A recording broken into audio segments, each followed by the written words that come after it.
अल्लाह का शुक्र सर। आप अपना सुनाएं। और फाइन माशाल्लाह।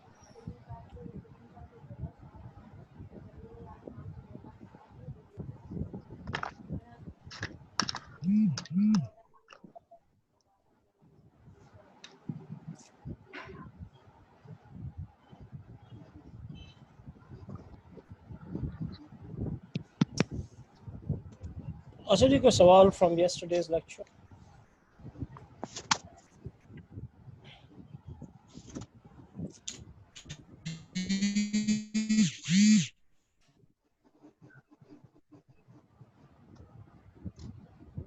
जी कोई सवाल from previous lecture? No sir. चलें फिर हम आगे चलते हैं जी। Okay sir.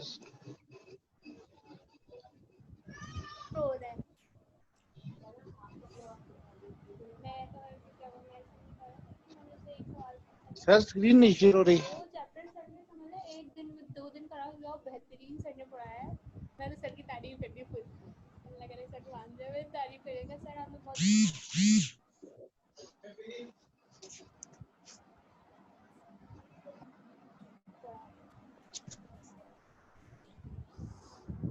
जी स्क्रीन आ रही है आपके सामने? सर ये नोट्स कब शेयर करेंगे? जब ये पूरा हो जाएगा। सर वो अभी कर दें सर, वो ज़्यादा हो जाएगा फिर। नहीं, उसमें एक दो मसले होते हैं क्योंकि बाज़ औक़ात क्या, अच्छा आप लोग अभी नोट्स को तो देख नहीं सकते ना वाल यू आर, अगर आप सेल फोन पे देख रहे हैं तो नोट्स तो आप अलग से नहीं देख रहे होंगे, आप स्क्रीन को ही देख रहे होंगे। प्लस ये कि बाज़ औक़ात आपको कुछ क्वेश्चन वगैरह आता है, मुझे लगता है कि इसको कुछ अपडेट करना, तो मैं अपडेट करके फिर आपको आखिर में दे देता हूँ, ये वजह है। क्योंकि बाज़ औक़ात कुछ क्वेश्चंस आ जाते हैं, उस हिसाब से अपडेट करके आपको एक बेहतर चीज़ मिल जाती है। तो this is why I share at the end. ठीक है, इंशाल्लाह नेक्स्ट वीक में शेयर हो जाएंगे, डोंट वरी। अच्छा जी, कोई सवाल नहीं है तो let us move on. SDLC के बहुत सारे नाम हैं, दोबारा देख लें आप। ठीक है जी।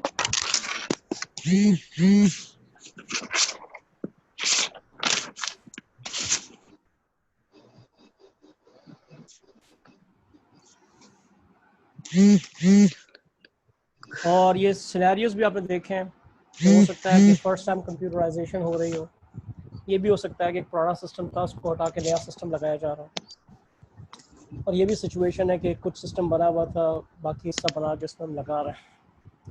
एसडीएलसी के अंदर हमने देखा कि 6 स्टेजेस हैं जी। किसी के मोबाइल में बहुत मैसेजेस आ रहे हैं, उसको Sheikh Owais, I believe it is yours. Sir मैं हर दफा सर आप मेरा नाम लेते हैं, मैं नहीं। मैंने कहा जी मुझे लगता है कि आप हैं, आप नहीं है तो ठीक है। ये मैं नहीं हूँ, यकीन कर रही है। अच्छा कोई और है। जो भी हो जहन्नमी है, ठीक है। तो सबको तंग करेंगे वो जहन्नम हो जाएगा ना। यार ये कौन है भाई, क्यों नहीं साइलेंट कर रहा है इसको? जी जिसका भी मोबाइल बज रहा है इसको साइलेंट कर। अच्छा जी, ये 6 स्टेजेस के बाद एक स्टेज हम और करते हैं which is called post implementation review. फिर हमने देखा था पहला स्टेज जो है दैट इज़ सिस्टम इन्वेस्टिगेशन। उसमें हम प्रॉब्लम को डिफ़ाइन करते हैं और TOR बनाते हैं, और TOR बना कर फिर हम फीजिबिलिटी स्टडी टीम को दे देते हैं, और फीजिबिलिटी स्टडी टीम जो है फिर फीजिबिलिटी करती है।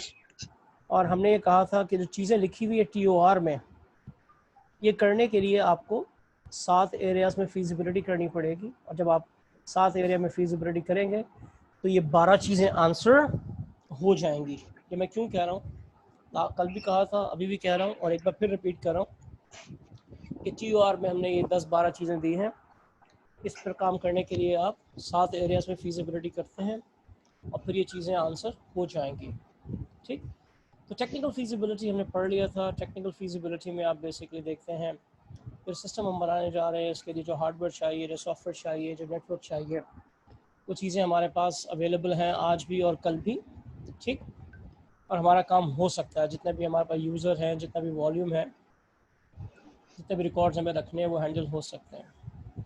फिर इकोनॉमिक फीजिबिलिटी की हमने बात की थी, उसमें कॉस्ट बेनिफिट एनालिसिस हमने देखा था, ठीक है, कि हम कॉस्ट सारी निकाल लेते हैं, सारे बेनिफिट्स निकाल लेते हैं, एंड डेफिनेटली कॉस्ट कम होनी चाहिए, बेनिफिट ज़्यादा होने चाहिए। अकाउंटिंग के तरीके भी हमने देखे थे कि पे बैक पीरियड भी है, ARR भी है, DCF भी है, ठीक है। सोशल फीजिबिलिटी में हमने देखा था कि हम ये देखते हैं कि जब सिस्टम आएगा तो उससे हमारे लोगों में, उनकी जॉब्स पे, उनके स्किल्स पे, उनकी मोटिवेशन पे क्या फ़र्क पड़ेगा। अगर नेगेटिव फ़र्क पड़ रहा है तो फिर शायद आप सिस्टम ना लाएं। फिर हमने लीगल फीजिबिलिटी देखी थी, और लीगल फीजिबिलिटी में हमने ये देखा था कि जो भी हम सिस्टम बना रहे हैं, हर सिस्टम ज़ाहिर है कि ऑपरेट करेगा इस मुल्क में, कुछ ना कुछ मुल्की सूबाई कवानीन होंगे, उनको फॉलो करना है, ठीक। तो सिस्टम को फॉलो करना चाहिए, और अगर कोई कानून ऐसा है जो सिस्टम फॉलो नहीं कर सकता तो आपको सिस्टम नहीं बनाना चाहिए, बिकॉज आप फंस जाएंगे। तो यहाँ पर कल हमने एंड किया था। आगे चलते हैं, ऑपरेशनल फीजिबिलिटी। अच्छा, नोट डाउन, ऑपरेशनल फीजिबिलिटी में बात कर रहे हैं विलिंगनेस एंड एबिलिटी, दो चीज़ें, विलिंगनेस एंड एबिलिटी। किसकी? मैनेजमेंट की। देखिए, अगर मैनेजमेंट सिस्टम बनाने में विलिंग नहीं है, या उसके अंदर ये सलाहियत ही नहीं है, तो सिस्टम नहीं बन सकता। या एम्प्लॉइज़ विलिंग नहीं है, या वो इस काबिल नहीं है कि सिस्टम को चला सकें, या कस्टमर्स की विलिंगनेस एंड एबिलिटी बड़ी इंपॉर्टेंट है। फॉर एग्जांपल, हम ATM सिस्टम लेकर आ रहे हैं, कस्टमर ने कहा मैं तो सड़क पर खड़े होकर पैसे नहीं निकालूंगा, तो मतलब वो विलिंग ही नहीं है, तो ये सिस्टम बनाना फिजूल हो जाएगा आपके लिए। या फॉर एग्जांपल, कस्टमर से इसके ठीक है, अच्छा मैं कभी भी पैसे निकाल सकता हूँ, लेकिन मुझे तो ATM चलानी नहीं आती, तो इसका मतलब उसके अंदर ये एबिलिटी नहीं है। तो हमने देखनी है willingness and ability of customer भी एंड सप्लायर भी, जिसने आपको सप्लाई की हैं चीज़ें, हार्डवेयर, सॉफ्टवेयर, या कोई और चीज़ें भी। फॉर एग्जांपल, आपने एक सिस्टम बना रहे हैं कि ऑनलाइन परचेजिंग का सिस्टम। आपने कहा जी हमने अपना परचेजिंग सिस्टम ऑनलाइन कर लिया, और जो भी आपके सप्लायर्स हैं उनसे आपने कहा कि तुम भी ऐसा सिस्टम बना लो ताकि हम ऑनलाइन डील क्या करें। उसने कहा जी मैं क्यों खर्चा करूं, मैं तो नहीं बना रहा ये ई-कॉमर्स का सिस्टम, जो कि हमारा नेक्स्ट टॉपिक है। तो अब आप देख रहे हैं कि अगर सप्लायर, आपका रॉ मटेरियल का सप्लायर आपसे ऑनलाइन डील नहीं करना चाहता और आप एक ऑनलाइन सिस्टम बना रहे हैं, तो ज़ाहिर उस सिस्टम को कोई फ़ायदा नहीं है। Ladies and gentleman, yes no? Yes sir. Yes sir. ठीक है, तो यहाँ पर हमने इन सब की विलिंगनेस भी देखनी है और एबिलिटी भी देखनी है। किसकी? कस्टमर की, सप्लायर की, एम्प्लॉयज़ की, मैनेजमेंट की। वो उसे चलाएंगे भी, यूज़ भी करेंगे, ठीक। और कोई भी सिस्टम अगर ऐसा आता है जो हमारे ऑपरेशंस में आसानी के बजाय मुश्किलात पैदा कर देगा, तो भी ऐसा सिस्टम हमारे लिए फीजिबल नहीं है। ठीक है जी, गुड। Yes sir. अच्छा, ऑर्गेनाइजेशनल फीजिबिलिटी। ऑर्गेनाइजेशनल फीजिबिलिटी में हम ये मालूम करने की कोशिश करते हैं कि जो सिस्टम हम ला रहे हैं, की बातें कर रहे हैं, वो सारे काम कर भी लेगा या नहीं कर लेगा। क्योंकि बड़ी उम्मीदें होती है ना, ये सिस्टम आएगा तो ये होगा वो होगा।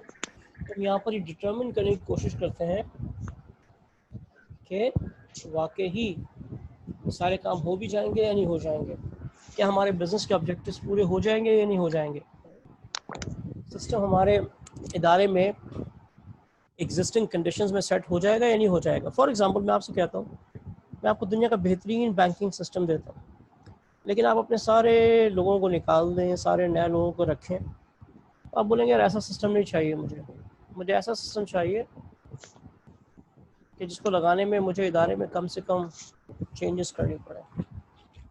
मुझे ये बात समझ आती? जी सर। ठीक। फिर आपके पास आखिरी चीज़ है स्केड्यूल फीजिबिलिटी, जो बड़ी आसान सी बात है। हमें सिस्टम चाहिए 6 महीने में, पता चला ये सिस्टम बनाने में तो 1 साल लगेगा, तो फिर पता चला ये सिस्टम तो स्केड्यूल वाइज फीजिबल नहीं है। स्केड्यूल वाइज फीजिबल नहीं है। ठीक है जी। अच्छा, अब इसके बाद क्या बनेगी, एक रिपोर्ट बनेगी, फीजिबिलिटी स्टडी रिपोर्ट। अब फीजिबिलिटी स्टडी रिपोर्ट में क्या चीज़ें होंगी, मैंने आपसे कहा था ना TOR में 12 चीज़ें दी हुई थी आपके, यस नो? Yes, sir. उन 12 चीज़ों को आंसर करने के लिए आपने ये 7 फीजिबिलिटीज़ की हैं। तुमने क्या किया, सबसे पहले तो TOR लिख दिए, वही 12 के 12। और TOR में कहा था हमें कि करंट सिस्टम का डिस्क्रिप्शन दो, तो वो भी हमने दे दिया। नया सिस्टम की रिक्वायरमेंट्स बताओ, वो भी हमने दे दिया। एक सिस्टम भी हमने प्रपोज कर दिया, कॉस्ट बेनिफिट भी हमने दे दिया, और हमने एक डेवलपमेंट एंड इम्प्लीमेंटेशन प्लान भी दे दिया। नोट डाउन, यही सारी रिक्वायरमेंट्स की गई थी TOR में, यस नो? Yes sir. और हमने अपनी फाइनल रिकमेंडेशंस भी दे दी कि सिस्टम बनाएं ना बनाएं, बनाएं या ख़रीद लें। ठीक। अच्छा, डेवलपमेंट एंड इम्प्लीमेंटेशन प्लान जो है उसमें आमतौर से क्या क्या होता है, आप काइंड ऑफ उसके अंदर चीज़ों को डिफाइन कर देते हैं, एक स्केड्यूल दे देते हैं, ठीक, बता देते हैं कि सिस्टम के लिए हमें कौन सा हार्डवेयर चाहिए, कहाँ से मिलेगा, हमें क्या क्या फिज़िकल फैसिलिटीज़ बनानी पड़ेंगी, एक डेटा सेंटर बनाना पड़ेगा, हर एक की मेज़ पे कंप्यूटर रखने के लिए हमें कुछ टेबल चाहिए होगा, इस तरह की जो भी चीज़ें फिज़िकल फैसिलिटीज़ हैं वो आप बता देते हैं। इस डेवलपमेंट एंड इम्प्लीमेंटेशन प्लान के अंदर आप ये भी बता देते हैं कि हमें कोई नया लोग रखने पड़ेंगे, उनकी ट्रेनिंग करवानी पड़ेगी। स्टार्टअप एंड ऑपरेटिंग प्रोसीजर भी बता देते हैं कि जी ये सिस्टम जो है एकदम से ही सब जगह पे लग जाएगा या ब्रांच वाइज लगेगा, ठीक, किस तरह से हम इसको पुराने सिस्टम से नया सिस्टम पे जाएंगे, इसका भी आप आइडिया दे देते हैं। एंड पूरा एक टाइम टेबल भी आप दे देते हैं, पूरा एक टाइम टेबल भी आप दे देते हैं। ठीक है जी।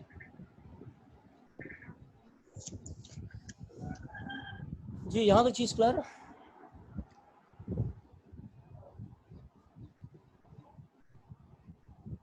Yes sir. अच्छा जी, अब फीजिबिलिटी स्टडी जब आप करते हैं तो वो हम उसके लिए कुछ टूल्स इस्तेमाल करते हैं। अच्छा, ये टूल्स सिस्टम्स एनालिसिस में भी इस्तेमाल होते हैं, तो हमने एक ही दफ़ा उन टूल्स को जिक्र किया सिस्टम्स एनालिसिस में, ये मैंने लाइन यहाँ लिख भी दी है, ठीक है, और टूल्स का जिक्र अभी आगे आ जाता है।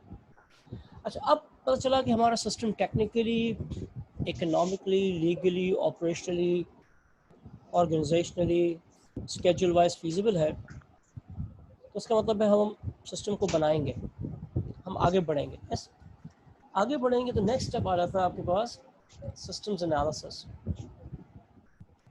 सिस्टम्स एनालिसिस ये तीसरा स्टेज है, और सिस्टम्स एनालिसिस का आउटपुट क्या है जी, systems requirements report.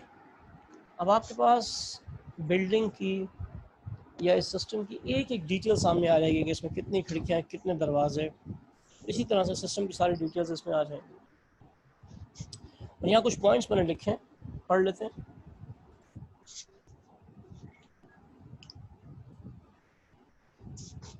Systems analysis is an exercise which should be done with great care. बहुत एहतियात करनी है आपने, क्यों, अभी देख लेते हैं। And all necessary resources should be used to carry it out comprehensively. अच्छा, अगर एनालिसिस कॉम्प्रिहेंसिव नहीं हुआ तो क्या होगा, इसको अगेन बिल्डिंग की टर्म्स में सोचें। बिल्डिंग बनाते वक्त मैंने जो बिल्डिंग में रहने वाले लोग हैं उनसे पूछा ही नहीं कि उन्हें कितने बड़े कमरे चाहिए, खिड़कियाँ चाहिए, दरवाजे चाहिए, क्या चाहिए। अगर उनकी रिक्वायरमेंट को सही एनालाइज नहीं किया और बिल्डिंग बना दी तो फंस जाएंगे। Yes no? यस उनकी एक सर। एक रिक्वायरमेंट को बड़ा कॉम्प्रिहेंसिवली लेना आपने। Any shortcomings in analysis will greatly affect the design and operation of the system. तो अभी बिल्डिंग आपके लिए बेकार हो गई है, सिस्टम आपके लिए बेकार हो गया, इतना टाइम पैसा ज़ाया हो गया। तो बेसिक सवाल सिस्टम्स एनालिसिस में ये होता है कि एक सिस्टम को क्या करना चाहिए कि यूज़र की इंफॉर्मेशन नीड्स पूरी हो जाए। तो मुझे एक एक बंदे की इंफॉर्मेशन नीड्स चाहिए। Do you understand? Yes, sir. अब आप याद करें पीछे जब मैं आपको MIS का टॉपिक पढ़ा रहा था, तो चंद लोगों का ख्याल था कि वो अपने वैसे ही पढ़ा है, फालतू चीज़ कोई आप नहीं पढ़ रहे हैं।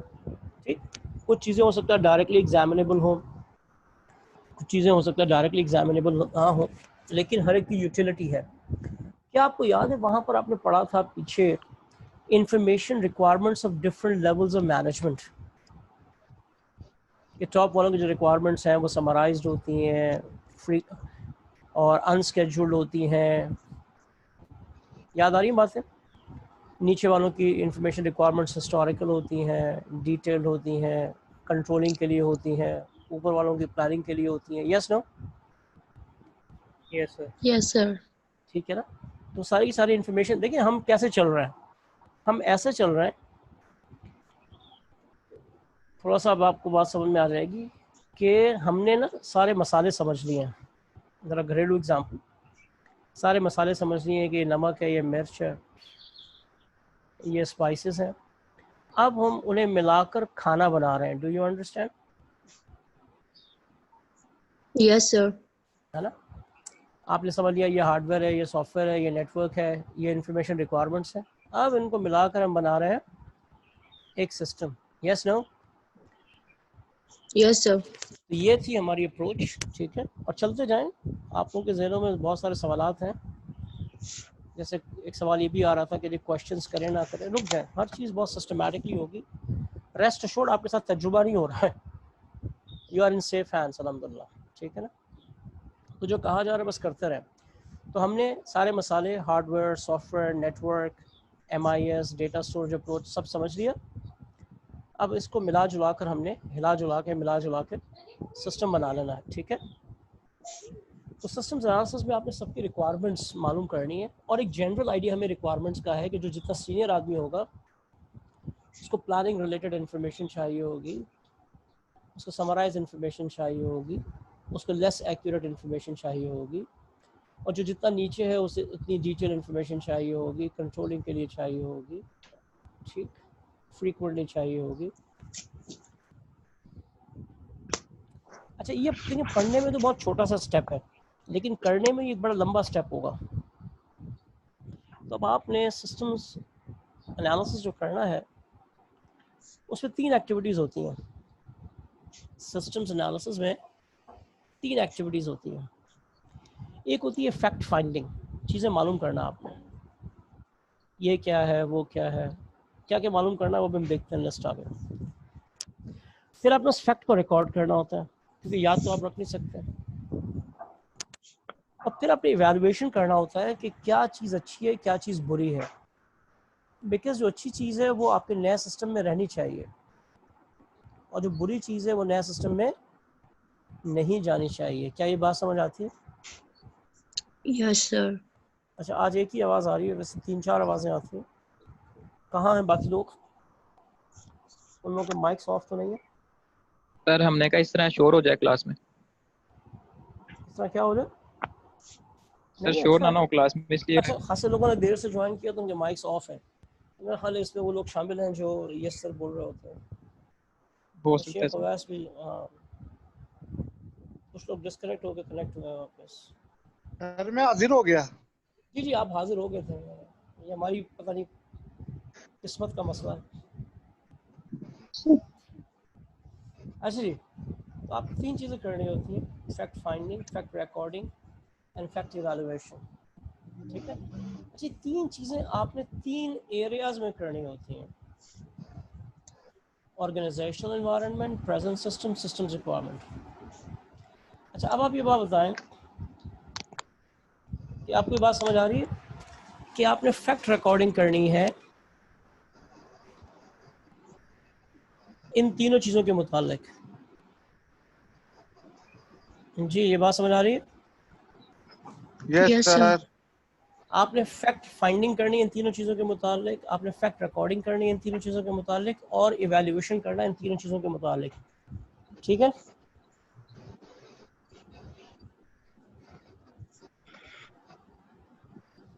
जी, yes no? Yes, sir. Yes, sir.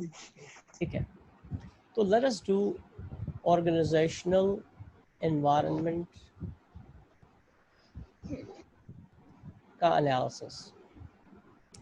यहाँ पर आपने क्या करना है, मैं फिर रिपीट कर रहा हूँ, ये स्टेज पढ़ने में छोटा सा है लेकिन इसको आपने बहुत कॉम्प्रिहेंसिवली डिटेल में करना है। तो पढ़ने में तो छोटा सा ही है लेकिन जब करेंगे तो बहुत टाइम लगेगा। Analysis of the organisational environment, तो अब आपने क्या करना है, इदारे को देखना है कि इदारा क्या है, पब्लिक सेक्टर है, प्राइवेट सेक्टर है, मैन्युफैक्चरिंग है, सर्विस है, सेठिया कंपनी है, जॉइंट स्टॉक कंपनी है, क्या एक्टिविटीज़ हैं, क्या प्रोडक्ट्स हैं, कितने मुल्कों में है, कितने शहरों में है, कितने कराची में, कितने इलाकों में है, यानी the nature and scope of the business, sector of the business, उसकी एक्टिविटीज़ क्या हैं, इदारा कितना पुराना है, कितने लोग हैं, कितने लेवल्स हैं, टॉल ऑर्गेनाइजेशन है, फ्लैट ऑर्गेनाइजेशन है, ठीक, कंट्रोल्स कितने हैं, पॉलिसीज़ कैसी हैं, ठीक, जी और इनका सर। करंट इंफॉर्मेशन सिस्टम कैसा है। कोई ना कोई इंफॉर्मेशन सिस्टम तो होगा ना, कंप्यूटराइज या मैनुअल, तो वो कैसे काम कर रहा है। और ये भी समझने की कोशिश करें कि नया सिस्टम आएगा तो इससे किन किन लोगों पर फ़र्क पड़ेगा। जिन लोगों पर फ़र्क पड़ना है ना, वो फिर इस सिस्टम की डेवलपमेंट में टांग अड़ाएंगे। तो आप पहले ही देख लें कि सिस्टम से कौन कौन लोग अफेक्ट होंगे। जी, एवरीबॉडी विद मी? जी Yes, sir. sir. Right, sir हम आपके साथ ही हैं। बड़ी मेहरबानी जी। अच्छा जी, सर अच्छा फिर देखिए जी, बोलें। सर एक क्यूरी है कि ये हमने प्रीलिमिनरी जो स्टेप था इस प्रोसेस का, उसमें हम ऑलरेडी ये किया नहीं हमने ऑर्गेनाइजेशन एनवायरनमेंट। नहीं, अगर आप नोट करें वहाँ पर एक लफ्ज़ मैंने बोल्ड में और आइटैलिक में लिखा हुआ है सिस्टम इन्वेस्टिगेशन में कि ये इब्तदाई स्टडी है, प्रिलिमिनरी का लफ्ज़ लिखा हुआ है। वहाँ पर हमने इतनी डिटेल में नहीं गए थे, ये चीज़ें देखी थी लेकिन इतनी डिटेल में नहीं देखी थी। ओके ओके सर, यहाँ पे हम डिटेल। बिल्कुल बिल्कुल बिल्कुल। Okay sir, thank. अच्छा जी, फिर क्या है, analysis of the present system. तब आप देखिए यहाँ पर क्या सिस्टम चल रहा है, क्या हार्डवेयर है, क्या सॉफ्टवेयर है, क्या लोग हैं, क्या डेटा है, क्या इनपुट है, क्या प्रोसेस है, क्या आउटपुट है, कैसे हो रहा है ये सब, ठीक। और इसको देख के आपको अच्छी तरह से ये समझ आ जाएगा कि आपके नए सिस्टम में किस किस्म का हार्डवेयर होना चाहिए, कैसी उसकी वर्किंग होनी चाहिए। जी, बात समझ आती है? Yes Yes, sir. sir. ठीक है जी। फिर अगेन पढ़ने में छोटा सा है, जब आप करेंगे तो ये लंबा स्टेज है। और फिर systems requirements analysis. Systems requirement analysis में आप क्या करते हैं जी, ये सबसे मुश्किल स्टेज क्यों है कि यहाँ पर आपने एक एक बंदे के साथ इन्वॉल्व होना है और उसकी इंफॉर्मेशन रिक्वायरमेंट्स को पूछना है, टॉप लेवल वालों से, मिडिल लेवल वालों से, ऑपरेशन लेवल से, डिपार्टमेंट ए से, डिपार्टमेंट बी से, हर एक से मिलकर आपने हर एक की इंफॉर्मेशन रिक्वायरमेंट्स को लेना है ताकि जब सिस्टम बने तो हर एक की रिक्वायरमेंट्स इसमें एड्रेस हो रही हैं, वरना लोग बाद में बड़ी आसानी से कह देंगे ओ ये सिस्टम तो हमारे काम का ही नहीं। ठीक है जी, जी ये Okay, बात sir. समझ आती है। जब सबकी रिक्वायरमेंट्स पता चल जाएंगी तो आपके लिए काम करना बड़ा आसान भी हो जाएगा। सर बी बता दें, सारी बी वाला पॉइंट बता दें, एनालिसिस ऑफ सॉरी, कि सर बी बता दें, analysis of the present system. जो भी सिस्टम आज चल रहा है, प्रेजेंट सिस्टम, जो भी इंफॉर्मेशन सिस्टम, चाहे कंप्यूटराइज है चाहे मैनुअल है, उसको समझें आप क्या है, कैसे इनपुट हो रहा है, क्या प्रोसेस है, क्या आउटपुट है, क्या कंट्रोल्स है, यानी ये सब देखना है आपने। जब आप कर लेंगे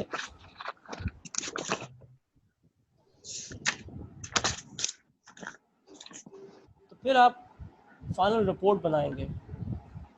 अब रिपोर्ट में क्या होगा, सिस्टम रिक्वायरमेंट रिपोर्ट में, सिस्टम रिक्वायरमेंट रिपोर्ट में वही चीज़ होगी जो आप करके आए हैं। क्या करके आए हैं, आपने पूरे इदारे के मुतालिक जो इन्फॉर्मेशन जमा की है वो यहाँ लिख दें।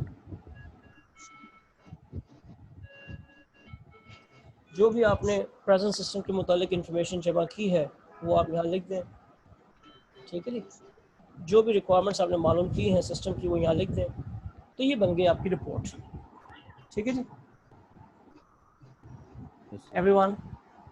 Yes sir. अच्छा, अब यहाँ पर हम बात कर लेते हैं टूल्स की। फीजिबिलिटी स्टडी में और एनालिसिस में हमें कुछ इन्वेस्टिगेशन टेक्निक्स इस्तेमाल करनी पड़ती हैं या टूल्स इस्तेमाल करने पड़ते हैं। तो ये इन्वेस्टिगेशन टूल्स एंड टेक्निक्स जो हैं वो हम देख लेते हैं। अच्छा, इन टूल्स के थ्रू बेसिकली हमारा मकसद ये होता है कि हम इंफॉर्मेशन कलेक्ट करें, ठीक। तो ये टूल्स हम इस्तेमाल करते हैं ड्यूरिंग फीजिबिलिटी स्टडी और सिस्टम्स एनालिसिस में भी, और इनके बहुत सारे नाम हैं। इन्हें आप सिस्टम्स एनालिसिस के टूल्स भी कह सकते हैं, फैक्ट फाइंडिंग टूल्स भी कह सकते हैं, और इंफॉर्मेशन गैदरिंग टूल्स भी कह सकते हैं। अच्छा, अब आप ये देखें, ये टूल्स जो है 9 टूल्स दिए मैंने यहाँ पर। तो इन सब के नाम जरा आप लोग खुद पढ़ लें, फिर मैं आपको ख़ास बात बताता हूँ।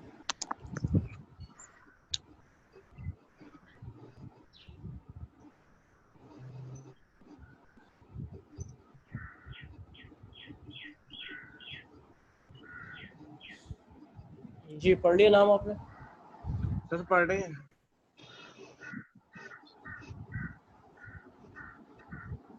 सर ये ऑर्गेनोग्राम क्या है? अरे भाई ये तो पढ़ना है ना आपने अभी। नहीं, नेम तो हमने पढ़ लिया ना, मैं पूछ रहा हूँ कि ऑर्गेनोग्राम। मैं यही तो कह रहा हूँ, ये भी पढ़ना है कि करके भाई। ठीक है सर। अच्छा, ये मैंने नाम क्यों पढ़वाया आपको? इसलिए कि हर एक के आगे लिखा हुआ है ऑलवेज यूज और not always use. Not always use. अब देख रहे हैं यस सर। कि कुछ tools are always used, yes कुछ are sir. Not always used.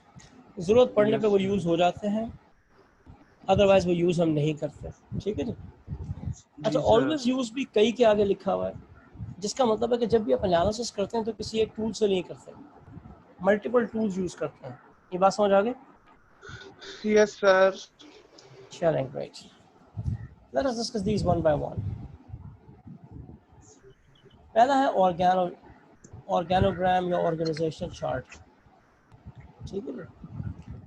ये बड़ा आसान सा टूल है, बड़ा सिंपल सा टूल है, जल्दी से बन जाता है, बट बहुत ही यूज़फुल है। तो ये पूरा अपने इदारे का स्ट्रक्चर बना लिया है कि ऊपर एमडी है, उसके नीचे 2, 3, 4, 10 डायरेक्टर्स हैं। हर डिपार्टमेंट का एक डायरेक्टर है और हर डिपार्टमेंट के अंदर इतने मैनेजर्स हैं, उसके नीचे इतने असिस्टेंट मैनेजर्स हैं। जी, ये बात समझ आती है? Yes sir. यस। इससे आपको ये पता चल गया कि इदारे में कितने लोग हैं, कौन किस लेवल पर है, और आपको एक जनरल अंडरस्टैंडिंग मिल गई कि जो ऊपर के लोग हैं उन्हें समराइज इन्फॉर्मेशन चाहिए, जो नीचे के लोग हैं उन्हें डिटेल इन्फॉर्मेशन चाहिए। अब आप जाएंगे हर एक से और मिलकर उनसे इन्फॉर्मेशन ले लेंगे। Yes no? Yes sir. Yes. इस टूल का फ़ायदे क्या है, नुकसान क्या है? फ़ायदे ये हैं कि इससे आपको सारी रिपोर्टिंग लाइंस नज़र आ रही हैं कि ऊपर कौन है, नीचे कौन है, सीनियर कौन है, जूनियर कौन है, कौन किसको रिपोर्ट कर रहा है, सब नज़र आ रहा है। जी सर। अच्छा जी, इन्फॉर्मेशन रिक्वायरमेंट्स भी आपको अंदाज़ा हो गया कि जो सीनियर लोग हैं उनको क्या चाहिए होगा, जो नीचे लोग हैं उन्हें क्या चाहिए होगा, ठीक।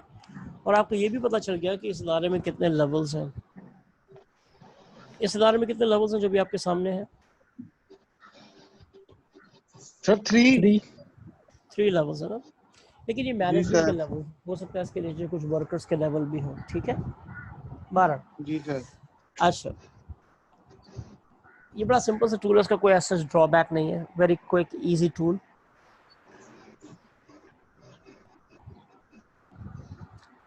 अब दूसरा टूल है आपके पास document review of literature and procedure forms.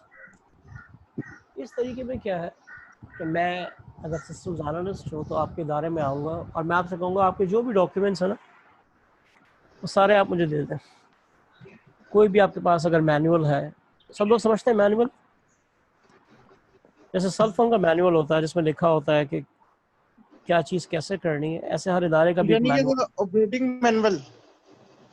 हाँ, ऑपरेटिंग मैनुअल जो है, जो भी मैनुअल है, कोई भी आपके प्रोडक्ट्स की इंफॉर्मेशन है, प्रोडक्ट की डिटेल्स हैं, ब्रोशर्स हैं, जो भी इंफॉर्मेशन मटेरियल सारा हमें दे दें आप। ये सारा मटेरियल आपने मुझे दे दिया, अब मैं इसको बैठ के पढ़ लूँगा और मुझे पता चल जाएगा कि आपका इदारा क्या है, कब से ऑपरेट कर रहा है, कितने डिपार्टमेंट्स हैं, क्या मैनेजमेंट लेवल्स हैं, क्या इंफॉर्मेशन रिक्वायरमेंट्स हैं। तो बहुत सारी इंफॉर्मेशन, मैंने ये नहीं कहा सारी इंफॉर्मेशन, बहुत सारी इंफॉर्मेशन आपको आसानी से मिल जाती है। Everyone, yes sir. फ़ायदे क्या हैं जी? Information collection without disturbing anyone. आपने इंफॉर्मेशन दे दी, हमने पढ़ ली, ठीक है। इससे डॉक्यूमेंट फ्लो भी समझ आ जाता है, ये भी समझ आ जाता है कि परचेज रिक्वेस्ट फॉर एग्जांपल एक डॉक्यूमेंट है, कहाँ से इनिशिएट होता है, फिर कहाँ जाता है, फिर कहाँ जाता है। या एजुकेशनल इंस्टीट्यूशन है तो एप्लीकेशन फॉर्म कहाँ सबमिट होता है, फिर कहाँ जाता है, फिर कहाँ जाता है। तो ये डॉक्यूमेंट्स का फ्लो भी समझ आ जाता है। लेकिन डिसएडवांटेज ये है कि रीडिंग टेक्स टाइम। सारे जो आपने मुझे मैनुअल्स पकड़ा दिए, मटेरियल पकड़ा दिए, या मुझे शायद 4 घंटे में बता देते हैं, लेकिन अगर आपने मुझे पढ़ने के लिए दे दिया तो मुझे पढ़ने में 10 घंटे लग गए। जी, बात समझ आती है? Yes sir. Yes. दूसरा कि बहुत सारे इदारों में तो मैनुअल्स होते ही नहीं है, क्या ख्याल है? तो कैसे काम हो रहा है सही। तो पता नहीं चलेगा। अच्छा, बहुत सारे इदारों में मैनुअल्स होते हैं लेकिन वो अपडेटेड नहीं होते हैं। 10 साल पहले बनाए थे तो उस वक्त काम किसी और तरह से होता था, आजकल काम किसी और तरह से होता है, Authors. ठीक है। और एक और भी गड़बड़ होती है कि मैनुअल हो सकता है अपडेटेड हो, लेकिन मैनुअल को हम फॉलो ही नहीं नहीं करते। करते। उसमें लिखा है कि ये काम अकाउंट ओपनिंग 3 स्टेप में होगी, आप 2 स्टेप में कर देते हैं या 4 स्टेप में कर देते हैं, तो इसका मतलब है फॉलो नहीं हो रहा है। अच्छा जी, अगला तरीका क्या है? ऑन साइट ऑब्जर्वेशन, एक ऑलवेज यूज मेथड है। मैंने कहा आपका जिस डिपार्टमेंट में काम हो रहा है, फॉर एग्जांपल ये सिस्टम बन रहा है आपके प्रोडक्शन डिपार्टमेंट के लिए, मैंने कहा जी मैं वहाँ पर जाके खुद खड़े होकर देखना चाहता हूँ क्या हो रहा है, कैसे हो रहा है। तो मैं यहाँ पर फर्स्ट हैंड इंफॉर्मेशन कलेक्ट करूँगा, मैं खुद देखूँगा कि रॉ मटेरियल कैसे आ रहा है, प्रोडक्शन कैसे हो रही है। ये सेल्स डिपार्टमेंट है तो सेल्स का प्रोसेस कैसे हो रहा है, ठीक है। HR डिपार्टमेंट है तो यहाँ हायरिंग कैसे हो रही है। तो सारा का सारा मैं जाके ऑन साइट ऑब्जर्वेशन कर सकता हूँ, ठीक। फायदे क्या है? हर चीज़ मैं खुद जाके देख रहा हूँ और फर्स्ट हैंड इंफॉर्मेशन मिल रही है मुझे, मैं किसी पर रिलाय नहीं कर रहा। ये फर्स्ट हैंड इंफॉर्मेशन है जो मैं जमा कर रहा हूँ। Yes no? Yes, sir. अच्छा, डिसएडवांटेजेस भी हैं इसके कि हर चीज़ को आप जाके ऑब्जर्व कर नहीं सकते, कुछ चीज़ें हर वक्त नहीं हो रही होती। इसकी बहुत ही अच्छी सी एग्जांपल है कि बैंक्स के अंदर ज़कात डिडक्शन का जो प्रोसेस होता है फर्स्ट रमज़ान को, वो एक ही दफ़ा होता है साल में। अब मैं ये बैंक का सिस्टम बनाने आया हूँ फर्स्ट रमज़ान के बाद, तो इस चीज़ को मैं ऑब्जर्व नहीं कर सकता। यस ना? या फॉर एग्जांपल हज का प्रोसेस होता है बैंक्स के अंदर, वो भी साल में एक दफ़ा होता है, कैसे होता है मैं उसको ऑब्जर्व नहीं कर सकता अगर वो एक बार हो गया। या फॉर एग्जांपल आपके पास ईयर एंड पे अकाउंट्स की क्लोजिंग हो रही है, डिविडेंड कैलकुलेशंस हो रही है, वो भी साल में एक ही दफ़ा होंगी, तो उसको आप ऑब्जर्व नहीं कर सकते। नहीं कर सकते। ICMA का सिस्टम बना रहे हैं, रिजल्ट यहाँ 6 महीने में एक दफ़ा प्रोसेस होता है, वो हो चुका प्रोसेस, तो उसको मैं ऑब्जर्व नहीं कर सकता। बात समझ आ गई? Yes, sir. अच्छा, दूसरा एक ड्रॉबैक इसमें ये है कि अगर आप काम कर रहे हैं और मैं आपको ऑब्जर्व कर रहा हूँ तो बंदा बड़ा अनकंफर्टेबल फील करेगा कि आप काम कर रहे हैं, मैं आपको बैठ के देख रहा हूँ। तो अजीब सा लगता है, स्पेशली अगर कोई अपोजिट जेंडर हो तो उसको आप बैठ के ऑब्जर्व करें तो कुछ अजीबोगरीब मसाइल भी हो सकते हैं। ठीक है, इसके अलावा एक और मसला ये है कि जिसको आप ऑब्जर्व कर रहे हैं उसको पता है कि आप सिस्टम बनाने के लिए आए हुए हैं, आप उसको ऑब्जर्व कर रहे हैं, इंफॉर्मेशन कलेक्शन कर रहे हैं, अब वो चाहता है कि सिस्टम ना बने, तो उसने जो है एक डिफरेंट अंदाज में ऑपरेशन शुरू कर दिया आज। तो अब जो आप इंफॉर्मेशन जमा कर रहे हैं वो गलत इंफॉर्मेशन मिल रही है आपको। Yes no, because that person is not operating the way he और she operates on daily basis. जी ये बात समझ आती? Yes sir. जी क्या होगा, गर्मी ज़्यादा है? आप लोग एक काम करें यार, ये ज़रा चैट बॉक्स में ये लिखें कि कितने लोग कराची से हैं और कितने लोग दूसरी जगहों से हैं, ज़रा लिखें। Let's see something. सर खैरियत? हाँ हाँ लिखें, फिर मैं उसी हिसाब से लोगों को बातें सुनाऊंगा। अच्छा सर, मेरा वो जरा मोबाइल की प्रॉब्लम है, मैं वैसे बता देता हूँ, मैं लाहौर से हूँ। आप लाहौर से हैं? जी सर। बाकी लोग बता दें। बता दो भाई कराची वालों। इस्लामाबाद से। हम इस्लामाबाद, कराची, इस्लामाबाद, कराची, इस्लामाबाद ही लोग। That's it. मुल्तान, चले पर।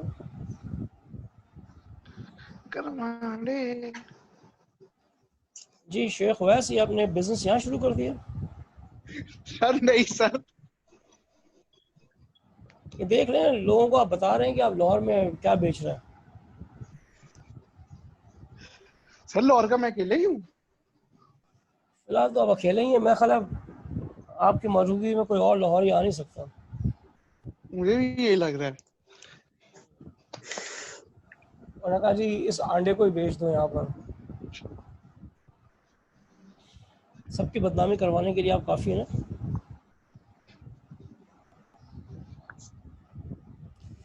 ऐसा जी चलें, लेट्स गेट बैक। अच्छा, अब ये जो ड्रॉबैक है कि किसी को आप ऑब्जर्व करें तो वो अनकम्फर्टेबल हो या आपको एक ऐसे अंदाज में काम शुरू कर दे आज ताकि आपको इन्फॉर्मेशन गलत मिले, तो उसका तरीका भी है। और उसका तरीका ये है कि आप बगैर बताए चले जाएं, आप वहाँ चले जाएं एज अ कस्टमर चले जाएं और एज अ कस्टमर जाके ऑब्जर्व कर लें। ठीक है ना, सामने वाला इतना अनकम्फर्टेबल फील नहीं करेगा और काम भी वैसे ही करेगा जैसे कर रहा है। या दूसरा, आजकल बहुत ही आसान चीज़ है कि कैमरा लगे हुए हैं, कैमरा के थ्रू आप ऑब्जर्व कर सकते हैं। ठीक है,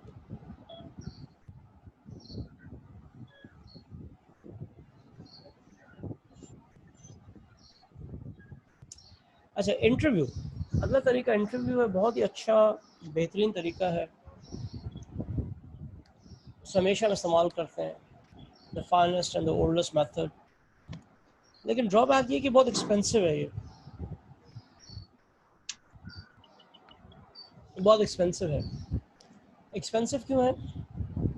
इसलिए कि एज सिस्टम्स एनालिस्ट आपका टाइम भी बड़ा एक्सपेंसिव है, और अगर आप मैनेजमेंट के लोगों को इंटरव्यू करने बैठे हैं तो उनका टाइम भी बहुत एक्सपेंसिव है। जी बात समझ आ रही? जी सर। Yes sir. लेकिन है बड़ा अच्छा तरीका। ठीक है,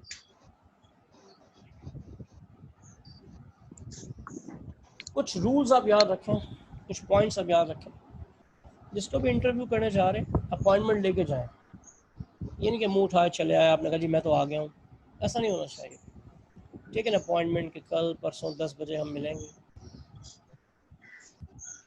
अच्छा, प्रिपेयर करके जाएं इंटरव्यू। प्रिपेयर करने का मतलब ये नहीं कि आप नहा धो के अच्छे कपड़े पहन के जाएं, वो भी ज़रूरी है। प्रिपेयर करने का मतलब है कि आप सोच के जाएं कि क्या सवाल पूछते हैं आपने,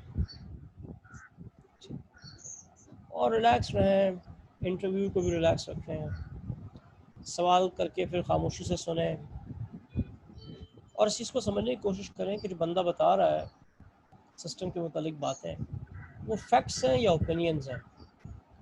एंड क्या आप लोग डिफरेंस समझते हैं फैक्ट्स एंड ओपिनियंस का? मैं दो चीज़ें बताता हूँ, मुझे बताएं इसमें फैक्ट क्या है और ओपिनियन क्या है।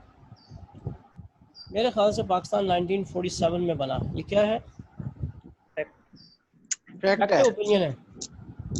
फैक्ट है। अच्छा, फैक्ट है सर। कुछ लोगों से आप सुनते हैं कि पाकिस्तान एक फेल्ड स्टेट है, ये फैक्ट है ओपिनियन है? ओपिनियन। ओपिनियन है, ठीक है ना। इसी ये बस ये याद रखें, जब आप उससे बातचीत कर रहे होंगे, वो आपको कुछ बता रहा होगा, तो you have to understand what the interview is mentioning is a fact or an opinion. opinion, ठीक है। अच्छा, रिकॉर्डिंग डिवाइसेस यूज़ ना करें। आपने उसके सामने रिकॉर्डिंग डिवाइस रख दी है तो वो घबराएगा, खुल के नहीं बोलेगा, ठीक है। तो क्या छुपा के यूज़ करें? छुपा के यूज़ ना करें, दिस इज अनएथिकल, ठीक है। कोशिश करें कि रिकॉर्डिंग डिवाइस ना यूज़ करें, नोट्स आप ले लें, ज़्यादा बेहतर है। या अगर वो कंफर्टेबल है और इजाज़त देता है तो फिर आप यूज़ करें और हमेशा अच्छे इसका शुक्रिया अदा करके वापस जाएं, ठीक है। एडवांटेजेस क्या है इसके?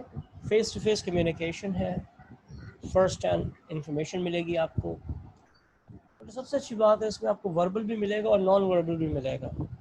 जी, कौन बताएगा नॉन वर्बल कैसे मिलेगा इसमें? Email SMS.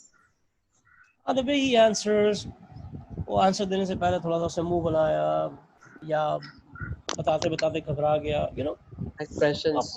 आपको पता चल जाएगा उसके फेशियल एक्सप्रेशन से, बॉडी से, कि वो क्या बता रहा है, कितना सच बता रहा है, कितना झूठ बता रहा है, करें। और एक और बड़ा एडवांटेज ये होता है कि you get instant clarification. Instant clarification का मतलब ये है कि उसकी बात से आपके जहन में कोई कंफ्यूजन हो गई तो आप उसी वक्त पूछ सकते हैं, उसी वक्त पूछ सकते हैं। जी, बात समझ आती है?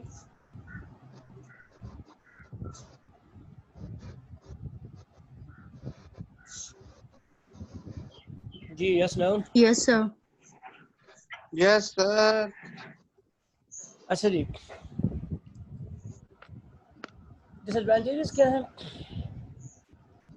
कि जिसको मैं इंटरव्यू कर रहा हूँ ना, उसको एक तो सब चीज़ें पता हो और उसकी कम्युनिकेशन भी अच्छी हो सकता है उसे सब चीज़ें पता है लेकिन वो एक्सप्लेन नहीं कर सकता, तो मसला होगा, ठीक है। इसके अलावा ये एक एक्सपेंसिव तरीका है, मैं आपको पहले बता चुका हूँ। बिकॉज एक्सपेंसिव की वजह ये है कि आपका time as a systems analyst, आपका टाइम भी महंगा है और मैनेजमेंट के लोगों को जिन्हें आप इंटरव्यू करने जा रहे हैं उनका टाइम भी महंगा है, ठीक है।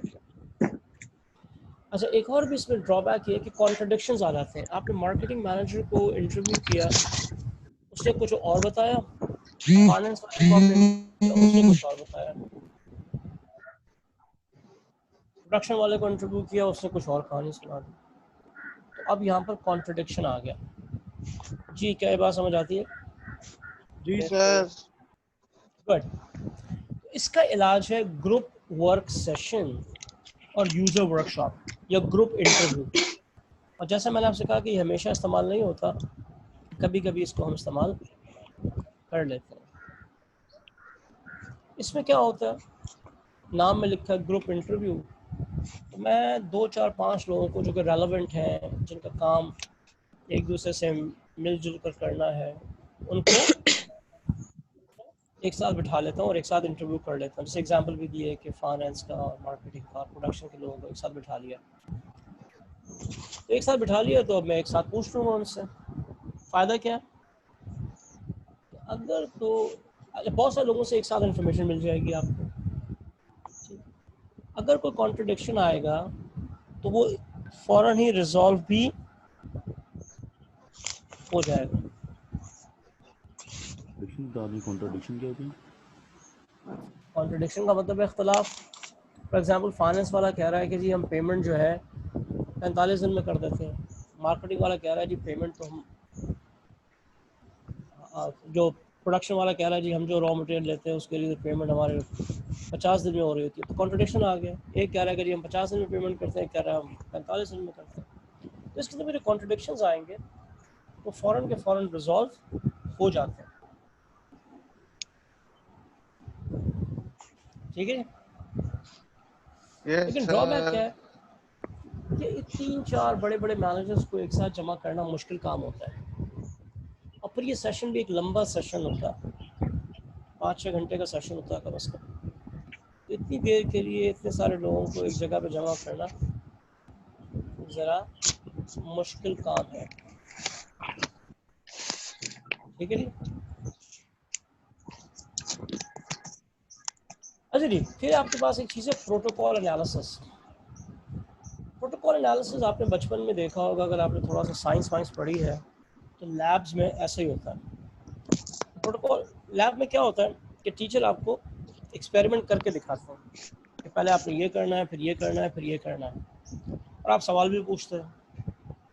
तो प्रोटोकॉल जी, sir. Analysis is basically a combination of observation and interview. तो आप जाते हैं क्लाइंट पे जाके ऑब्जर्व भी करते हैं, और जहाँ जहाँ आपको क्वेश्चन करना होता है क्वेश्चन भी कर लेते हैं। तो इसमें दोनों चीज़ें हैं, इंटरव्यू भी है और ऑब्जर्वेशन भी है।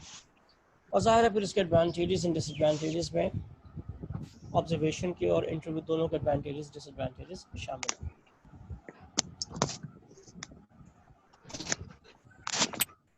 लेकिन एक अलग से भी डिसएडवांटेज है, वो ये कि जो यूज़र आपको डेमोन्स्ट्रेशन दे रहा है उसके पास हो सकता है डेमोन्स्ट्रेशन में एक्सपर्ट हो, लेकिन एक्सप्लेन करने में वो इतना एक्सपर्ट ना हो। जी, बात समझ आती है? जी सर। अच्छा जी, अब है आपके पास अगला तरीका क्वेश्चनर। ये भी हम हमेशा इस्तेमाल नहीं करते, ये हम वहाँ इस्तेमाल करते हैं जहाँ मुझे फॉर एग्जाम्पल अब एक बैंक की 1500 ब्रांचेस हैं। अब 1500 ब्रांचेस के लोगों को इंटरव्यू करना एक बहुत ही मुश्किल काम है। तो मैं क्या करूँगा, एक सवालनामा बनाऊँगा और भेज दूँगा। अब 1500 लोगों से 15-20 दिन के अंदर सारी इन्फॉर्मेशन आ जाएगी। Yes no? Yes sir. अच्छा, ये पहले आप क्वेश्चनर सारे पेपर बेस्ड होते थे, आजकल इलेक्ट्रॉनिक भी हो सकते हैं। तो ये तो कोई खैर ख़ास चीज़ नहीं है, आजकल हर चीज़ इलेक्ट्रॉनिक हो गई है। मैं वर्ड में क्वेश्चन बना के भेज दूँगा, वो मार्क करके भेज दूँगा। जी एवरीवन। यस। अच्छा जी, अब आपको ये समझना है कि सवाल दो किस्म के होते हैं, एक होते हैं ओपन एंडेड, एक होते हैं close ended questions. Close ended. Open ended and close ended में फ़र्क बड़ा आसान सा है। क्लोज एंडेड में आपके पास जवाब मौजूद होता है, आपने सिर्फ बताना होता है। जवाब होता है, आपको सिर्फ बताना होता है। मिसाल देता हूँ मैं आपको। ओपन एंडेड में आपको जवाब बनाना होता है और जवाब बना के देना होता है। फॉर एग्जाम्पल मैं आपसे पूछता हूँ आपके डिपार्टमेंट में आपका नाम क्या है, आपने कहा मेरा नाम ये है, जवाब मौजूद था, आपने बता दिया। आप कहाँ रहते हैं? यहाँ रहते हैं, लाहौर में रहते हैं। आप किस डिपार्टमेंट में हैं? इस डिपार्टमेंट। आपके डिपार्टमेंट में कितने लोग हैं? 15 लोग हैं। ये क्लोज एंडेड क्वेश्चन है, आपके पास जवाब मौजूद थे, मैंने पूछा, आपने बता दिया। लेकिन yes open sir. Ended question में आपको जवाब बना के देना होगा। मैंने आपसे फॉर एग्जांपल सवाल किया कि आपको क्या ख्याल है आपका पुराने सिस्टम में कि ऑपरेशन कैसे, कस्टमर्स किस तरह से नाराज़ हो रहा है आपसे, तो आप सोचेंगे, जवाब बना के मुझे देंगे। या मैं आपसे कहता हूँ कि आप क्या समझते हैं नया सिस्टम आपको किन किन एरियाज़ में कंपैटिटिव एडवांटेज दिला देगा, तो अब आप सवाल का जवाब सोचेंगे और फिर बताएंगे मुझे। Yes no? Yes sir. Yes sir. Yes sir. ठीक है। अच्छा, क्लोज एंडेड में क्या क्या होता है? फिल इन द ब्लैंक आपने देखे, क्लोज एंडेड होते हैं। ठीक है, ऐसे सवाल जिसमें जवाब या हाँ हो या ना हो, डाइकोटोमस, दो चॉइस वाले होते हैं। जी एवरीवन। जी सर। Yes sir. ये एमसीक्यूज हो सकते हैं। अच्छा, रैंकिंग और रेटिंग आपने देखा होगा, बाज़ वक़्त हम आपसे रैंकिंग करवा लेते हैं। मैंने आपसे कहा जी, मैंने सवाल दिया कि 4 प्रॉब्लम्स आपके इदारा फेस कर रहा है, इनको रैंक करें कि नंबर 1 प्रॉब्लम कौन सा है, दूसरा कौन सा है, तीसरा कौन सा है, चौथा कौन सा है। तो ये रैंकिंग कहलाती है। और आप, मैंने जो 4 ऑप्शंस दिए हैं उन्हें आप रैंक कर देंगे। जी क्लियर है? Yes sir. अच्छा जी, रेटिंग में मैं आपको ऑप्शन दे देता हूँ कि जी आप इसको, आपने देखा होगा कुछ जगहों पे ऐसे ऑप्शंस होते हैं ना कि agree, disagree, strongly agree, strongly disagree, देखा आपने? Yes sir. ऐसे क्वेश्चंस को हम रेटिंग क्वेश्चंस कहते हैं। अच्छा, अभी तो क्वेश्चंस की टाइप है ना, क्वेश्चनर की भी 2 टाइप्स हैं, बड़ी आसान सी है। जो फिक्स्ड फॉर्मेट क्वेश्चंस होते हैं उसमें सिर्फ क्लोज एंड क्वेश्चंस होते हैं। फिक्स्ड फॉर्मेट क्वेश्चनर्स में सिर्फ आपके पास क्लोज एंडेड क्वेश्चंस होते हैं, ठीक है? जबकि फ्री फॉर्मेट में आपके पास दोनों किस्म के क्वेश्चंस होते हैं, ओपन एंडेड भी एंड क्लोज एंडेड भी। क्लोज एंड जी सब चीजें सेट है? Yes sir. Good. Yes sir. तो क्वेश्चनर का फायदा क्या है जी? बहुत सारे लोगों से जल्दी इंफॉर्मेशन जमा करनी हो तो क्वेश्चन एक अच्छा तरीका है। और स्पेशली जब आपके लोग जो है एक जगह पे ना हो, कई जगहों पे फैले हुए हैं, जैसे मैंने आपको एग्जांपल दी कि मुल्क में 1500 ब्रांचेस हैं, ठीक है? अच्छा, एक और फायदा ये कि क्वेश्चन मैंने आपको भेज दिया, तो जब आपके पास टाइम हो आप भर के जमा करा दें हमें, तो अपनी कन्वीनियंस में सुबह दोपहर शाम आप जब चाहें भर सकते हैं। एवरीवन? जी yes sir. Sir. Yes sir. अच्छा, डिसएडवांटेज भी है, एक अच्छा क्वेश्चनर बनाना इतना आसान काम नहीं है, मुश्किल काम है। दूसरा, क्वेश्चनर आप लोगों को दें और फिर भूल जाएं, लोग वापस ही नहीं करते। तीसरा, क्वेश्चनर मैंने आपको दिया, आपने सवाल पढ़ा, आपको नहीं समझ आया, आपने खाली छोड़ दिया। इंटरव्यू में ऐसा नहीं होता, अगर आपको सवाल समझ में नहीं आया तो मैं आपको समझा दूंगा। और एक और भी चीज़ होती है कि क्वेश्चनर में मैंने आपसे फीडबैक मांगा, आपने अपना फीडबैक देने के बजाय बराबर वाले का फीडबैक दे दिया। उससे पूछा तूने क्या लिखा है, तो जो उससे लिखा है वो आपने भी लिख के दे दिया मुझे। जी बात समझ आ रही है? Yes sir. राइट। अच्छा, now we have a last तरीका, सॉरी एक और दो है, एग्जिस्टिंग कंप्यूटर सिस्टम। अच्छा, अगर आप देखें आपके पास इस इदारे में पहले से कंप्यूटर सिस्टम मौजूद है पुराना, फिर तो आपकी ज़िंदगी बड़ी आसान हो गई। आप देख रहे हैं वो एग्जिस्टिंग सिस्टम जो है उसमें क्या इनपुट है, कैसे प्रोसेसिंग हो रही है, कैसे आउटपुट हो रहा है, क्या कंट्रोल्स हैं उसमें, क्या वीकनेसेस हैं, तो आपको बहुत अच्छा आइडिया मिल जाएगा कि इसकी स्ट्रेंथ्स क्या है, वीकनेसेस क्या है। आप मेक श्योर कि जो उसकी स्ट्रेंथ्स है वो नया सिस्टम में भी रहें। आपको ये भी पता चल जाएगा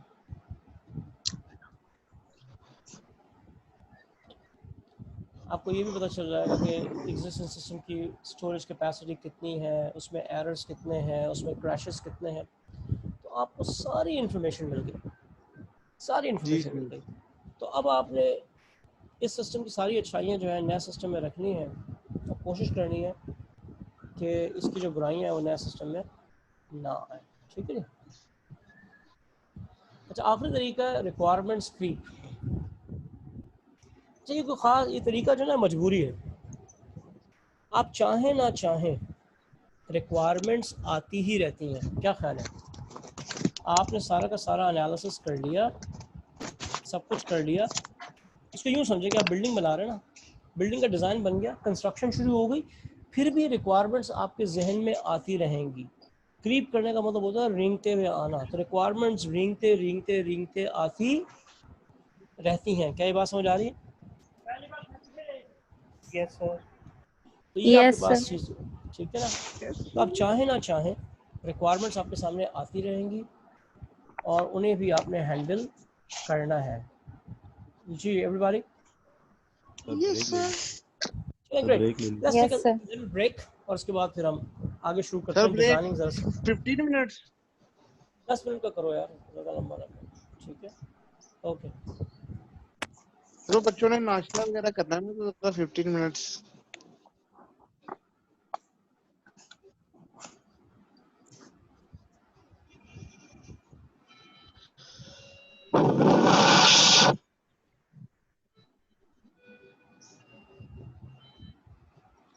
Yeah.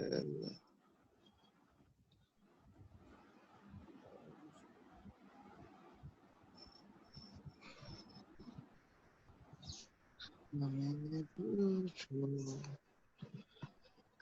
क्या हो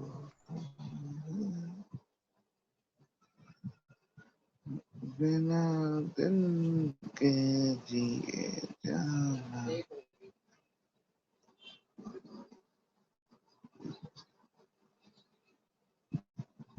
बोलना नहीं है मगर सवाल तुम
हमें पूछो क्या होता है बिना दिन के दिए जाना बोलना नहीं यहाँ पे मगर इस बार तुम्हें आना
जी अस्सलाम वालेकुम, everybody is back.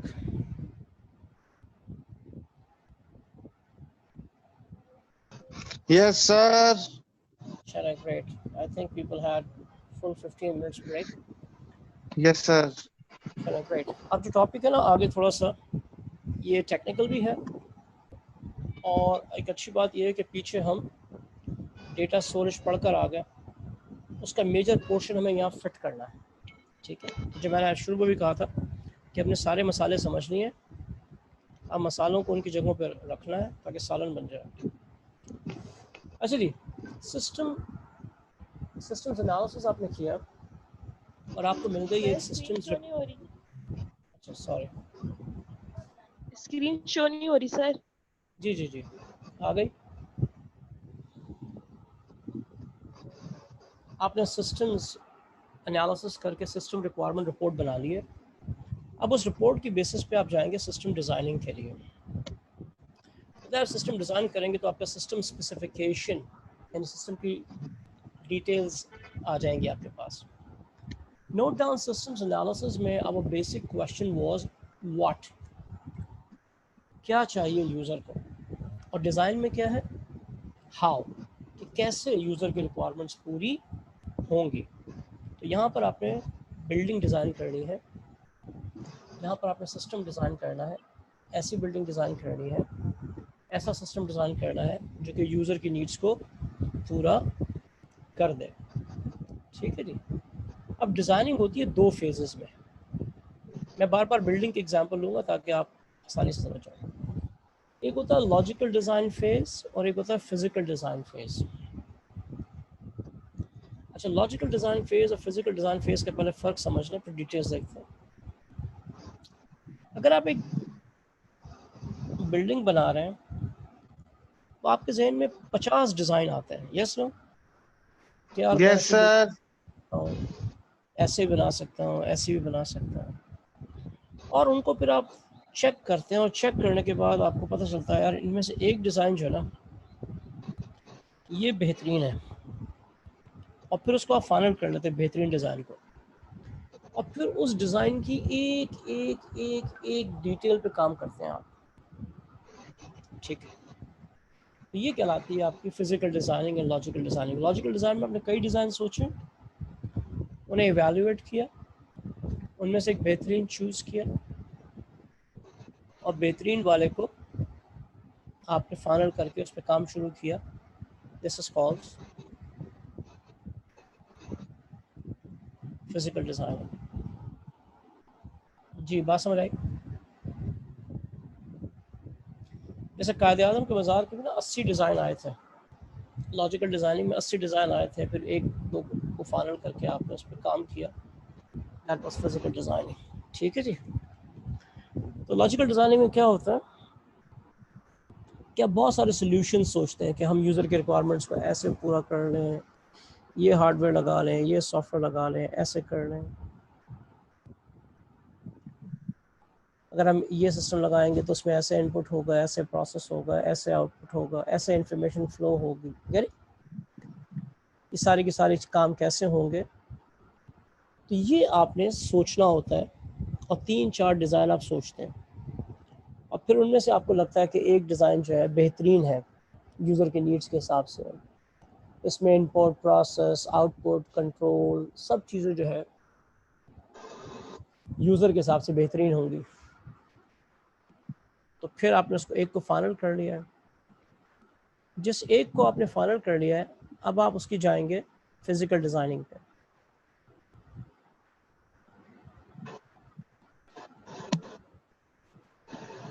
Ji everyone, ji sir. अब आप उसकी फ़िज़िकल डिज़ाइनिंग पे जाएंगे, और फिज़िकल डिज़ाइनिंग में फिर आप क्या क्या बनाते हैं, आप यूज़र इंटरफेसेस बनाते हैं, ये क्या चीज़ें भी देखते हैं, इंफॉर्मेशन प्रोडक्ट्स बनाते हैं, डेटाबेस स्ट्रक्चर बनाते हैं, प्रोसेसिंग डिसाइड करते हैं, कंट्रोल्स डिसाइड करते हैं, हार्डवेयर सॉफ्टवेयर डिसाइड करते हैं, ठीक। अब इसको हम सम अप कर लेते हैं कि फिज़िकल डिज़ाइनिंग 3 चीज़ों की होती है, user interface designing, data designing and process designing. अच्छा, यूज़र इंटरफेस, अब आप याद करें पहले दफ़ा जब हम पढ़ रहे थे सॉफ्टवेयर, तो मैंने कहा था इंटरफेस का मतलब होता है कलेक्शन। इंटरफेस का मतलब होता है कि कैसे आप इनपुट डालेंगे और कैसे आउटपुट लेंगे। इसके लिए हम बनाते हैं खूबसूरत सी data entry and report screens. Yes no? Yes. ठीक है जी। तो यूज़र इंटरफेस का मतलब यही है कि आप खूबसूरत सी स्क्रीन्स बनाएं, वो स्क्रीन्स बनाएं जिनके थ्रू आप, अच्छा ये आपको याद है मैंने आपको कहा था बिल्डिंग की डिज़ाइनिंग होती है कागज़ पे, तो सिस्टम की डिज़ाइनिंग भी होती है कागज़ पे। ठीक, तो हम खूबसूरत सी इनपुट आउटपुट स्क्रीन्स बनाते हैं कागज़ के ऊपर, डिज़ाइन करते हैं। ठीक है, फॉर एग्जांपल अगर एक बन रहा है स्टूडेंट ICMA का सिस्टम बन रहा है, तो एक डेटा एंट्री स्क्रीन डिज़ाइन होगी जिसके थ्रू हम स्टूडेंट का बेसिक डेटा डालेंगे, एक होगी जिसके थ्रू उसकी फ़ी इंफॉर्मेशन डालेंगे, एक खूबसूरत सी डेटा एंट्री स्क्रीन होगी जिसके थ्रू हम उसकी फ़ी की इंफॉर्मेशन, एग्ज़ाम की इंफॉर्मेशन डालेंगे। ठीक, तो ये स्क्रीन डिज़ाइन होंगी कागज़ पे। इस तरह से डिस्प्ले स्क्रीन्स भी डिज़ाइन होंगी। डिस्प्ले स्क्रीन का मतलब है कि अगर स्क्रीन पे हमको रिपोर्ट चाहते हैं, मैं देखना चाहता हूँ एक स्टूडेंट का पूरा ट्रांसक्रिप्ट देखना चाहता हूँ, तो स्क्रीन पे वो कैसे आएगी, उसका क्या फॉर्मेट होगा, ये डिस्प्ले स्क्रीन्स कहलाती हैं। ठीक, फिर फॉर्म्स भी डिज़ाइन करते हैं। फॉर्म्स का मतलब क्या है कि फॉर एग्जांपल हमने स्टूडेंट्स को एडमिशन फॉर्म देना है, तो वो फॉर्म कागज़ पे डिज़ाइन होगा, या अगर ऑनलाइन हमने बनाना है तो ऑनलाइन फॉर्म डिज़ाइन होगा, नाम कहाँ पूछेंगे, एड्रेस कहाँ पूछेंगे, यू नो, ये सारी की सारी चीज़ें कागज़ पे डिज़ाइन होंगी। फिर डॉक्यूमेंट्स डिज़ाइन होंगे, जैसे आपकी ट्रांसक्रिप्ट छपनी है उसका डिज़ाइन होगा, डिग्री छपनी है, सर्टिफिकेट छपना है, एडमिट कार्ड बनना है, तो इन तमाम चीज़ों की भी डिज़ाइनिंग होगी। जी, क्या ये बात समझ आ रही है? Yes, sir. अच्छा जी, यस फिर सर। जी आ गए ना अपने उस पर आप, मसला है आपके साथ ना, थोड़ा सा नेचुरल प्रॉब्लम लगते हैं। अच्छा, फिर रिपोर्ट्स भी डिज़ाइन होंगी। फॉर एग्जांपल कुछ रिपोर्ट्स आपने हो सकता है कि काउंसिल को भिजवानी है, अगर हम ICMA सिस्टम बना रहे हैं, तो रिपोर्ट्स कागज़ पे कैसे छपेंगी, क्या उनका फॉर्मेट होगा। ठीक है, फिर आप ये भी डिज़ाइन करते हैं कि कंप्यूटर क्या क्या बोलेगा। जैसे आप देखें ना, वर्ड बोलता है कि जी ओके, कैंसिल, स्क्रीन पे मैसेजेस आते हैं, तो ये कहलाते हैं इंटरैक्टिव कंप्यूटर यूज़र डायलॉग। तो ये डायलॉग्स भी आप डिज़ाइन करेंगे। ठीक, ये सोचेंगे, या फिर आपने ये भी सोचा कि मेरे सिस्टम में लिखा हुआ नहीं आएगा, वो सिस्टम बोल के रिस्पांस देगा, तो वो ऑडियो रिस्पॉन्सेस क्या होंगे, किसकी आवाज़ में होंगे, जैसे अभी एक आवाज़ आई थी इस आवाज़ में होंगे या मर्दाना आवाज़ में होंगे, यू नो, इस किस्म की सारी चीज़ें आप डिसाइड करनी होती हैं। तो ये कहलाती है यूज़र इंटरफेस डिज़ाइनिंग। जी, इसमें कोई सवाल? No sir. सर इतना काफ़ी है आखिरी। जी, कोई सवाल? सर काफ़ी आखिरी। दोबारा बोले, आपकी आवाज़ नहीं आ रही, क्या कह रहे हैं? सर इतना काफ़ी आखिरी। इतना काफ़ी आज के लिए? ये कैसे डिसाइड किया आप? बहुत ला लिया हमने।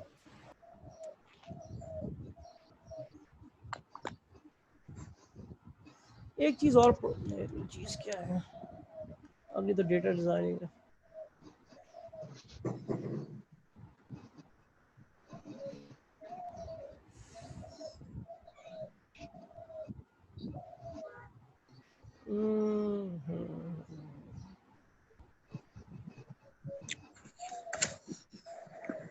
जी जेंटलमैन, लेडीज, जी सर।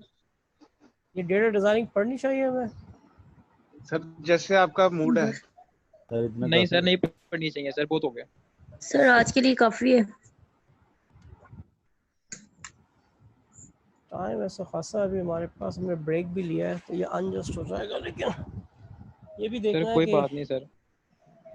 ग्रास्प भी होनी चाहिए चीज़ें ना, this is also very important. Reena sir बहुत है आज के लिए। सर बहुत है। अब ये जो आवाज़ आई ना, इसकी वजह से मैं ऑफ कर रहा हूँ। चलो फिर इंशाल्लाह कल मिलते हैं, कल डेटा डिज़ाइनिंग से शुरू करेंगे। ठीक है सर जी, थैंक इंशाल्लाह। यू सर सर, अपना थैंक यू। ख्याल रखना। Thank you sir. अल्लाह हाफिज। Thank you. जी अपना ख्याल रखिएगा। जी बहुत शुक्रिया। अल्लाह हाफिज सर। अल्लाह हाफिज़। ताफिज ताफिज।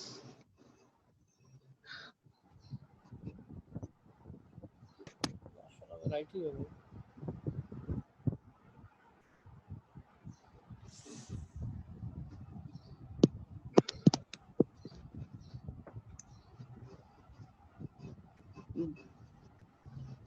मौत में जन्म आ गया।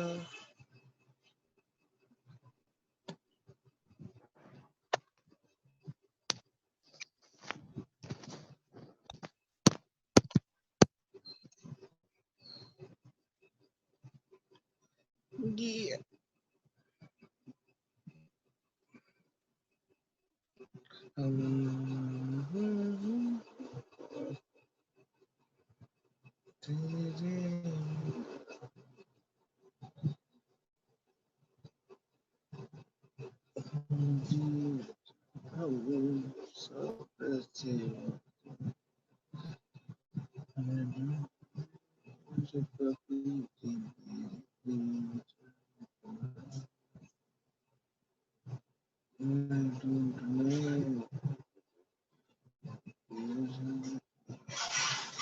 तो पता चला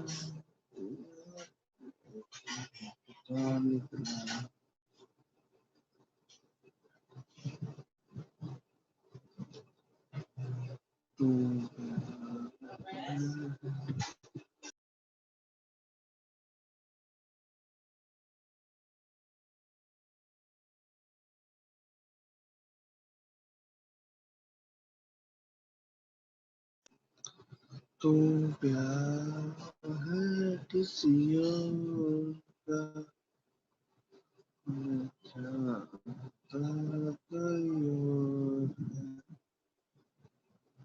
तो